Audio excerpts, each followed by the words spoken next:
উত্তৰ পশ্চিম পোপথৰীয়া গাঁও পঞ্চায়তৰ আমি 10 নং চাৰ্কুলৰ সমূহ অংগনবাড়ী কৰ্মী সহায়িকাসকলে আমি 1 ছেপ্টেম্বৰৰ পৰা 30 ছেপ্টেম্বৰলৈ যিটো পোষণ সভা সেইটো আমি পাতি আহিছোঁ আৰু আগতেও এনেকৈ পাতিছোঁ। গতিকে আমাক মানে এই পোষণ অভিযানৰ অথচ ইমান গৰমতো আমি যথেষ্ট কষ্ট কৰিছিলোঁ। যোৱাকালিও আমি এখন সভা অনুষ্ঠিতভাৱে তাত অংশগ্ৰহণ কৰিছিলোঁ। তাতো আমি বিভিন্ন ধৰণৰ অৱশ্যে আমি আজি যিখিনি পদক্ষেপ দেখাব লাগিছিলে নোৱাৰিলোঁ, কাৰণ কিয় বহুত গৰম, তাৰ উপৰিও আমাৰ ৰাইজৰো যিটো সজাগতা তাতো অধিক কম হৈছে, তাৰ কাৰণে আমি দুখিত।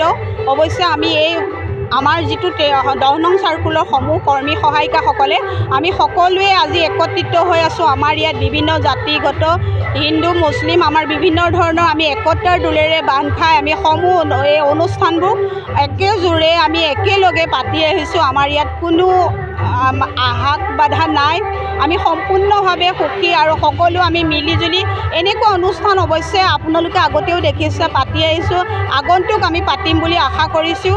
আজি আমি এই পোষণ সভাত যিখন সভা পাতিলোঁ ইয়াত হয়তো আমাৰ যথেষ্ট কিবা ভুল ভ্ৰান্তি হৈ ৰ'ল। গতিকে আপোনালোককো আমি আমাৰ সমূহ কৰ্মীৰ তৰফৰ পৰা সকলোকে আমি অভিনন্দন জ্ঞাপন কৰিছোঁ আৰু আগন্তুক আমি এনেদৰে আৰু বহলভাৱে অংশগ্ৰহণ কাৰ্যসূচী পাতিম বুলি আমি সকলোৱে একত্ৰিত হৈ ৰ'ম। আজি আমি উত্তৰ পশ্চিম পোপথৰীয়াৰ চক্ৰৰ হাতীবন্ধা পঞ্চায়তত আমি চাৰ্কুল 10ৰ সকলো অংগনবাড়ী কৰ্মী সহায়িকাসকলে পোষণ দিৱস পালন কৰাৰ লগতে প্ৰকল্পৰ আমাৰ মুখ্য সেৱিকাসকল, স্থানীয় ৰাইজ, ANM, শিশুৰ অভিভাৱক, শিশুসকলৰ লগতে অন্যান্য সহায় সহযোগত হাতীবন্ধা পঞ্চায়তত আমি এখনি পোষণ সভাটোক ধুনীয়াকৈ বৰ্ণাঢ্য কাৰ্যসূচীৰে পালন কৰিছোঁ। সেই শোভাযাত্ৰা আছিল। তাত আমাৰ প্ৰথম আহাৰ পঞ্চামৃত, শিশুৰ প্ৰথম আহাৰৰ লগতে পঞ্চামৃত, খাদ্য প্ৰদৰ্শনী মেলা, পৰিপুষ্টি আৰু খাদ্য প্ৰদৰ্শনী এখন পোষণ সভাৰ আয়োজন কৰিছিলোঁ। লগতে স্বাস্থ্য পৰীক্ষা কৰা হৈছিলে, TT কেম্প, আমাৰ এনিমিয়া নিৰ্মূল কৰিবৰ কাৰণে ৰক্তহীনতা দূৰীকৰণ, ৰক্তহীনতাৰ কাৰণে আমাৰ যিটো টেষ্ট আছিলে কেম্প পতা হৈছিলে। 0 to 3 বছৰৰ বয়সৰ সকলো ল'ৰা ছোৱালীৰে ওজন লোৱা হৈছিলে।